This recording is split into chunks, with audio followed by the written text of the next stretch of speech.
السلام عليكم ورحمة الله وبركاته. اللهم صل وسلم وبارك على سيدنا محمد وعلى آله وصحبه. ازيكم عاملين ايه؟ انا قرقوشة. ان شاء الله بإذن الله فيديو النهاردة هيكون وصفة، وان شاء الله بإذن الله هتكون وصفة سهلة وسريعة وخفيفة، وان شاء الله تقدروا كلكم تعملوها ان شاء الله. انا قررت اعمل الوصفة دي بناء على حد طلبها مني، وكمان لقيت سعرها غالي جدا جدا جدا في الكافيهات، ما يعادل 62 جنيه للقطعة الواحدة.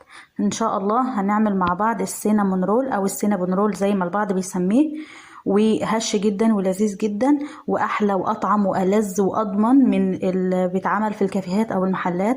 على الاقل انت عاملاه في بيتك، عاملاه لاولادك، ضامنه مكوناته، هيتعمليه بايدك، يعني اكيد واثقه في كل مكون انت حطيتيه، وان شاء الله ان شاء الله يكون سهل